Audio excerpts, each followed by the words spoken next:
veut des histoires, on veut des histoires, on veut des histoires, on veut des histoires.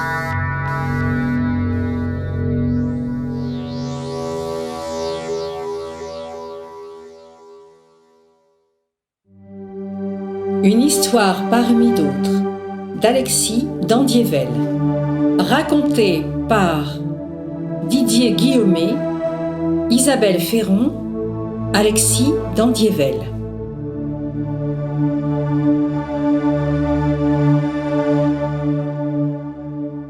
Acte 2. Vers la cité de Sparte. Ainsi les dés jetés parissent s'en aller et traversons la mer Égée à ses côtés. Découvrons Ménélas, c'est le mari d'Hélène, qui a bien quelque peine sans comprendre ce qu'il se passe. Le plus heureux des hommes, vous le pensez sûrement. Auprès de moi, Hélène si belle en ce royaume du commerce à venir vers la cité de Troie et les greniers remplis présageant bel avenir. À vrai dire, je suis las de tellement de choses. Mais par où commencer? J'ai le cœur morose, tant d'affaires à gérer. Et mon amour de femme qui jamais ne m'aimera jamais. J'ai beau passer mes nuits à l'attention extrême, lui faire des cadeaux et tenter des poèmes. Elle n'est que soupir et je suis tout penaud et si là de séduire cette femme tombeau. Il m'arrive parfois de me surprendre jaloux d'un regard, d'un échange que je devine flou et mon cœur est en peine qu'elle n'écoute pas du tout que ma patiente sème un devenir pour nous. Mais je reçois demain l'ambassadeur de Troie.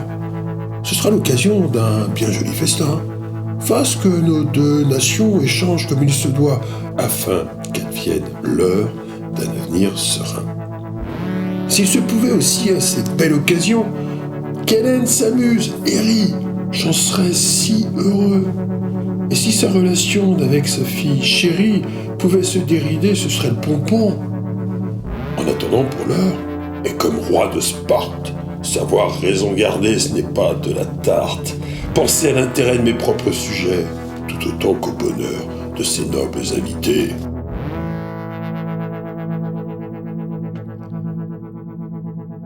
Où les hôtes s'apprêtent, le banquet bat son plein.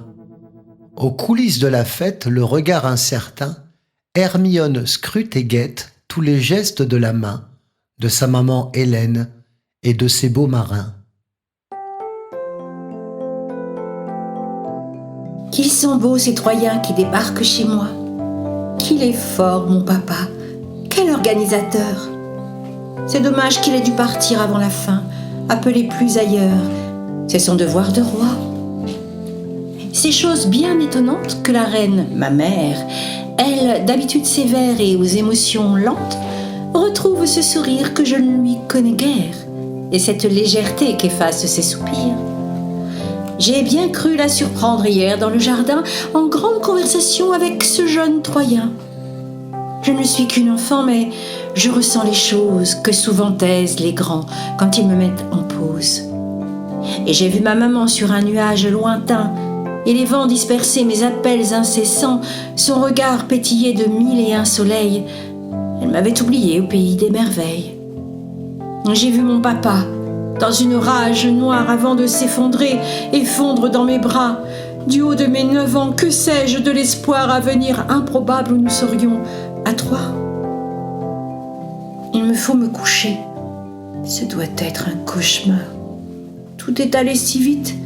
Tout se strasse, tout se phare. J'ai le papa tout triste, la maman envolée.